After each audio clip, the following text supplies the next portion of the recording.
Assalamualaikum warahmatullahi wabarakatuh. Perkenalkan, saya Rika Juniantari dari kelas 11 Farmasi A. Di sini saya akan menjelaskan materi tentang manajemen perbekalan farmasi di rumah sakit. Yuk simak penjelasannya.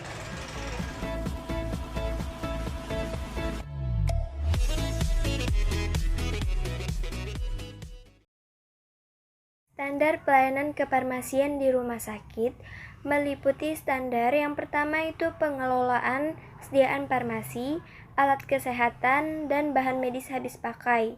Yang kedua itu pelayanan farmasi klinik.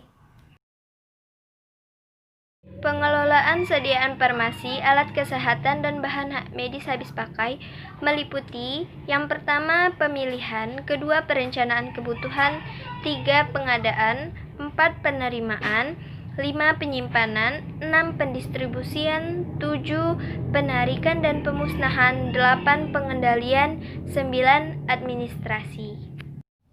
Pelayanan farmasi klinik meliputi yang pertama ada pengkajian dan pelayanan resep, yang kedua penelusuran riwayat penggunaan obat, yang ketiga rekonsiliasi obat, yang keempat itu pelayanan informasi obat atau PIO, yang kelima ada konseling, 6 visit, 7 pemantauan terapi obat atau PTO, 8 monitoring efek samping obat atau MESO, lalu 9 ada evaluasi penggunaan obat atau EPO, kemudian dispensing sediaan steril, dan pemantauan kadar obat dalam darah atau PKOD. Kegiatan pengelolaan sediaan farmasi, alat kesehatan, dan bahan medis habis pakai tadi meliputi yang pertama ada pemilihan. Jadi, pemilihan adalah kegiatan di mana seorang apoteker memilih atau menetapkan jenis sediaan obat, sediaan farmasi, atau alat kesehatan, atau bahan medis habis pakai sesuai dengan kebutuhan.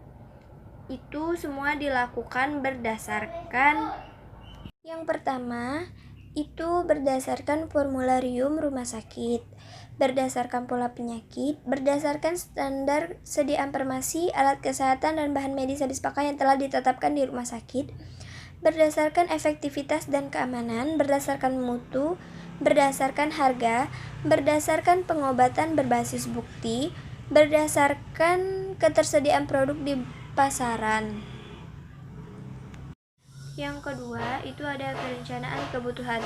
Perencanaan kebutuhan adalah kegiatan untuk menentukan jumlah sediaan farmasi, alat kesehatan, dan bahan medis habis pakai sesuai dengan hasil pemilihan agar tercapainya kriteria tepat jenis, tepat jumlah, tepat waktu, dan efisien. Kegiatan ini dilakukan untuk menghindari kekosongan obat dengan metode-metode yang telah ditentukan.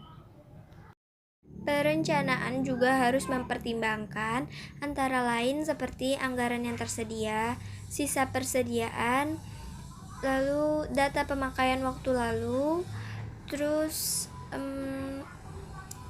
penetapan prioritas, waktu tunggu pemesanan. Yang ketiga, ada pengadaan. Pengadaan adalah proses kegiatan untuk mengadakan perencanaan kebutuhan.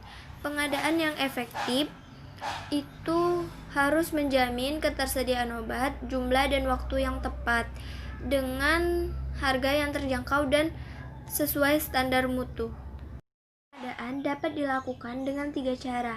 Yang pertama itu pembelian, kedua pembuatan atau produksi, yang ketiga itu dengan sumbangan atau dropping atau hibah.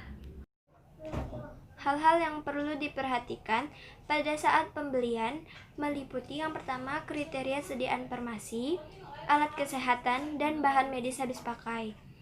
Yang kedua itu ada persyaratan pemasok, lalu kedatangan sediaan farmasi, alat kesehatan, dan bahan medis habis pakai. Yang kedua itu produksi atau pembuatan. Instalasi farmasi dapat memproduksi sendiri apabila Sediaan farmasi lebih murah jika diproduksi sendiri. Dan apabila sediaan farmasi tidak ada di pasaran, atau sediaan farmasinya dibuat dengan formula khusus. Sumbangan atau dropping atau hibah. Instalasi farmasi harus melakukan pencatatan atau pelaporan terhadap penerimaan dan penggunaan sediaan farmasi, alat kesehatan, bahan medis habis pakai, sumbangan atau dropping atau hibah. Instalasi farmasi dapat memberikan rekomendasi kepada pimpinan rumah sakit untuk menolak atau mengembalikan sumbangan sediaan farmasi, alat kesehatan, dan bahan medis habis pakai yang tidak bermanfaat bagi pasien rumah sakit ataupun untuk kebutuhan rumah sakit. Penerimaan adalah kegiatan untuk menjamin kesesuaian jenis, mutu, spesifikasi, jumlah, dan harga yang tertera dalam kontrak atau surat pesanan yang dengan fisik yang diterima. 5.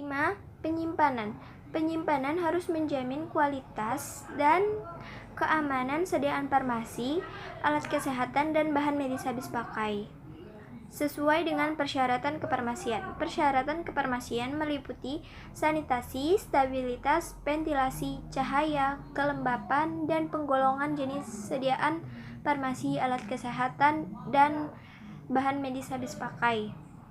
Sediaan farmasi, alat kesehatan, dan bahan medis habis pakai yang harus disimpan terpisah yaitu: yang pertama, bahan yang mudah terbakar. Yang kedua, gas medis. Metode penyimpanan sediaan farmasi, alat kesehatan, dan bahan medis habis pakai itu dengan metode FIFO atau First Expire, First Out, dan FIFO atau First In, First Out. Penyimpanan sediaan farmasi, alat kesehatan, dan bahan medis habis pakai itu yang mirip atau lasa atau look alike, sound alike, tidak ditempatkan di tempat yang berdekatan dan harus diberi penandaan khusus agar terhindar kesalahan pengambilan obat. 6. Pendistribusian. Distribusi merupakan kegiatan menyerahkan atau menyalurkan sediaan farmasi, alat kesehatan, dan bahan medis habis pakai kepada unit pelayanan atau kepada pasien dengan tetap menjamin mutu, spesifik, jumlah, jenis, dan tepat waktu. Sistem pendistribusian di unit pelayanan dapat dilakukan dengan cara: yang pertama, sistem persediaan di ruangan atau floor stock. Yang kedua, sistem resep perorangan. Yang ketiga, sistem unit dosis. 4. Sistem kombinasi. Pemusnahan dan penarikan sediaan farmasi, alat kesehatan, dan bahan medis habis pakai. Pemusnahan dan penarikan sediaan farmasi, alat kesehatan, dan bahan medis habis pakai yang tidak dapat digunakan lagi harus sesuai dengan cara-cara yang berlaku atau dengan cara pencabutan izin edar yang telah ditetapkan oleh BPOM. Pemusnahan dilakukan apabila produk tidak memenuhi mutu, telah kadaluarsa, tidak memenuhi syarat pelayanan kesehatan, dan dicabut izin edarnya. Pengendalian dilakukan terhadap jenis dan jumlah sediaan farmasi, alat kesehatan, dan bahan medis habis pakai. Pengendalian ini dapat dilakukan oleh KFT atau Komite Farmasi Terapi di Rumah Sakit. Tujuan pengendalian ini untuk melakukan evaluasi obat yang sudah tidak digunakan selama 3 bulan berturut-turut atau dead stock, lalu melakukan stock opening. Yang terakhir ada administrasi. Administrasi dilakukan secara tertib untuk memudahkan penelusuran kegiatan yang sudah berlaku. Yang pertama itu ada kegiatan pencatatan dan pelaporan. Pencatatan dan pelaporan dilakukan terhadap pengelolaan sediaan farmasi, alat kesehatan dan bahan medis habis pakai. Pencatatan dan pelaporan digunakan untuk persyaratan Kementerian BPOM untuk dasar akreditasi rumah sakit.